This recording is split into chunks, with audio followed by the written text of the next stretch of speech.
Vladimir Putin has escalated tensions, warning that any Western troops in Ukraine would be legitimate targets for destruction. His threat directly challenges Emmanuel Macron's pledge of a 26-nation security force for Kyiv, exposing the gulf between Western guarantees and Moscow's hardline rejection.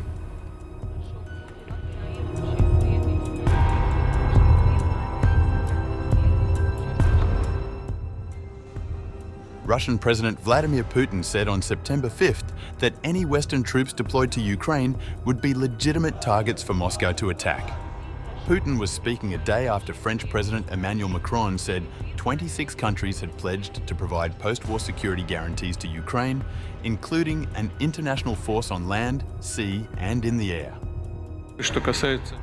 Regarding potential foreign military contingents in Ukraine, it is one of the root causes behind drawing Ukraine into NATO. Therefore, if some troops appear there, especially now during military operations, we proceed from the fact that these will be legitimate targets for destruction. And if decisions are reached that lead to peace, to long-term peace, then I simply do not see any sense in their presence on the territory of Ukraine, full stop. Should such agreements be achieved, let no one doubt that Russia will implement them in full. Kremlin spokesperson Dmitry Peskov reinforced Moscow's stance, arguing that foreign contingents could not offer Kyiv genuine security guarantees. Speaking at the Eastern Economic Forum on September 5th, President Vladimir Putin went further, calling Moscow the best place for a potential meeting with Ukrainian President Volodymyr Zelensky. He promised that Russia would ensure the safety of the talks and provide Zelensky with a 100% security guarantee in Moscow. At the same time, Putin repeated false claims about Russia's readiness for peace, while casting doubt on any outcome, insisting there was little point in negotiations since reaching agreements with Ukraine on key issues was virtually impossible. We maintain an open dialogue with President Trump. We have an agreement that, if necessary, we can call, communicate, and speak with each other. He knows I am receptive to these conversations, and I know he is too.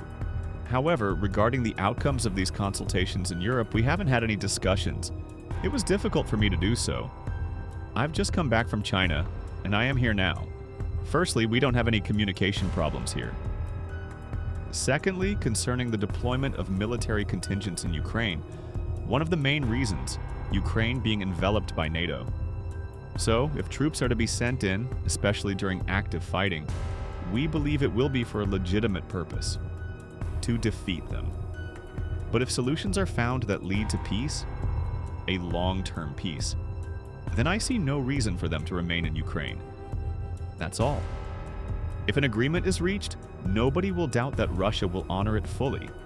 We will respect those security guarantees, which of course must be developed for both Russia and Ukraine.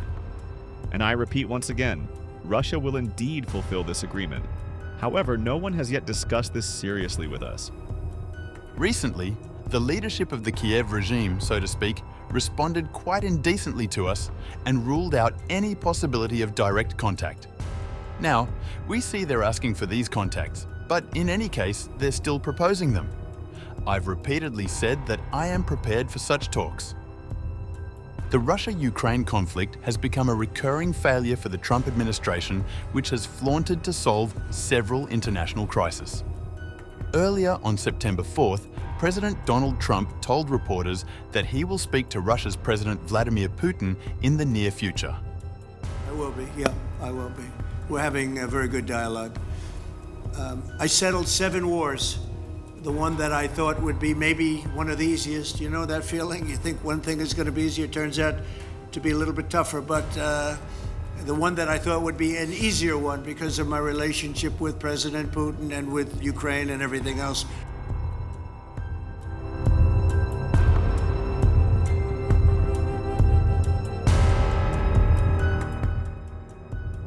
Meanwhile, Russia rejected the notion of Western security guarantees for Ukraine on September 5th, after more than 24 countries pledged to join a reassurance force to deploy in the war-torn country after any eventual peace deal with Moscow. Can Ukraine's security guarantees be ensured and provided by foreign, especially European and American, military contingents? Definitely not. They cannot. The Kremlin statement came after French President Emmanuel Macron that 26 nations have pledged to provide post-war security guarantees to Ukraine. Today, we have 26 countries that have formally committed themselves, and several others have yet to clarify their position.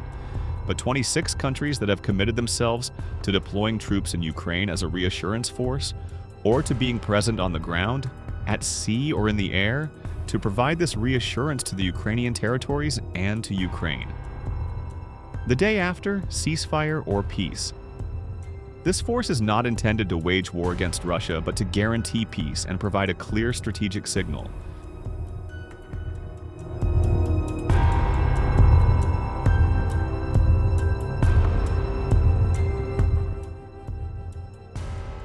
NATO Secretary-General Mark Rutte said that the scheme US weapons deliveries for Ukraine funded by Europe was working during a joint press conference with Czech Prime Minister Petr Fiala in Prague on September 4th. Finally, in mid-July, the American president decided to again have a massive flow of non-lethal and lethal weapons into Ukraine paid for by NATO allies. So that scheme is now working. Rutte said, who famously called Donald Trump Daddy. Rutte went on to praise the Czech Republic for transforming its role within NATO and its strong support to Kyiv. Indeed, we just participated in a video conference with European and Canadian colleagues.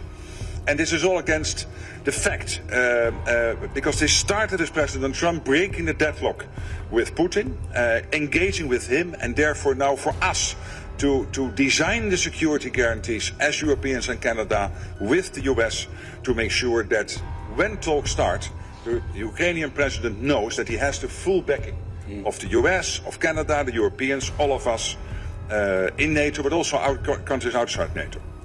And of course, knowing that the prime foundation for all of this will be the Ukraine's armed forces itself. So you will have these Ukrainian armed forces as strong as possible, and on top of that, these security guarantees. And finally, mid-July, the American president decided to again have a massive flow of non-lethal and lethal weapons into Ukraine, paid for by NATO allies. So that scheme is now working.